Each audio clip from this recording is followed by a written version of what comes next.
Hat trick hero Shivraj Kumar ಅಭಿನಯದ ಬಹು ನಿರೀಕ್ಷೆಯ ರುಸ್ತುಂ ಚಿತ್ರದ ಟ್ರೇಲರ್ ರಿಲೀಸ್ ಆಗಿದೆ. ಚಿತ್ರದಲ್ಲಿ ಸೆಂಚುರಿ ಸ್ಟಾರ್ ಶಿವಣ್ಣ ಕಾಕಿ ತೊಟ್ಟು ಕದರ್ ತೋರಿಸಿದ್ದಾರೆ. ರುಸ್ತುಂ ಪಕ್ಕಾ ಆಕ್ಷನ್ ಸಿನಿಮಾ. ಸದ್ಯ ರಿಲೀಸ್ ಆಗಿರುವ ಟ್ರೇಲರ್ನಲ್ಲಿ ಹೊಡಿ ಬಡಿ ದೃಶ್ಯಗಳೇ ಹೈಲೈಟ್ಸ್. ಟಗರು ಚಿತ್ರದಲ್ಲಿ ಪೊಲೀಸ್ ಆಗಿ ಕಾಣಿಸಿಕೊಂಡಿದ್ದ ಶಿವಣ್ಣ ರುಸ್ತುಂ ಮೂಲಕ ಮತ್ತೆ ಕಾಕಿ ಧರಿಸಿ ಅಬ್ಬರಿಸಿದ್ದಾರೆ. ಸದ್ಯ ರಿಲೀಸ್ ಆಗಿರುವ ಟ್ರೇಲರ್ನಲ್ಲಿ ಶಿವಣ್ಣ ಗನ್ ಜೊತೆಗೆ ಲಾಂಗ್ ಕೂಡ ಹಿಡಿದುಕೊಂಡಿದ್ದಾರೆ.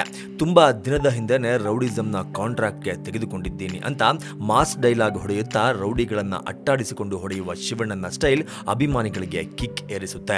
ಅರೆಸ್ಟ್ ಅಂದ್ರೆ ಅಲರ್ಜಿ, ಎನ್ಕೌಂಟರ್ ಅಂದ್ರೆ ಎನರ್ಜಿ ಎಂದು ಶಿವಣ್ಣ ಹೇಳುವ ಡೈಲಾಗ್ ಈಗಾಗಲೇ ಟ್ರೆಂಡ್ ಆಗಿದ್ದು ಸಾಮಾಜಿಕ ಜಾಲತಾಣಗಳಲ್ಲಿ ವೈರಲ್ ಆಗುತ್ತಿದೆ. ಇನ್ನು ವಿಶೇಷ ಅಂದ್ರೆ ಚಿತ್ರದಲ್ಲಿ ಬಾಲಿವುಡ್ ನಟ ವಿವೇಕ್ ಒಬೆರಾಯ್ ಕೂಡ ಪೊಲೀಸ್ ಪಾತ್ರದಲ್ಲಿ ಕಾಣಿಸಿಕೊಂಡಿದ್ದಾರೆ.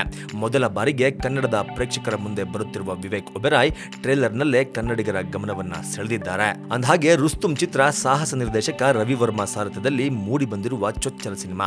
ಮೊದಲ ಸಿನಿಮಾದ ಟ್ರೇಲರ್ ಮೂಲಕವೇ ಚಿತ್ರಾಭಿಮಾನಿಗಳ ಗಮನ ಸೆಳೆದಿರುವ ರವಿವರ್ಮ ಮೇಲೆ ನಿರೀಕ್ಷೆ ಮತ್ತಷ್ಟು ಹೆಚ್ಚಾಗಿದೆ. ಇನ್ನು ಚಿತ್ರದಲ್ಲಿ ಶಿವಣ್ಣನಿಗೆ ನಾಯಕಿಯಾಗಿ ಶ್ರದ್ಧಾ ಶ್ರೀನಾಥ್ ಬಣ್ಣ ಹಚ್ಚಿದ್ದಾರೆ. ನಟಿ ಮಯೂರಿ ಕೂಡ ಪ್ರಮುಖ ಪಾತ್ರದಲ್ಲಿ ಕಾಣಿಸಿಕೊಂಡಿದ್ದಾರೆ.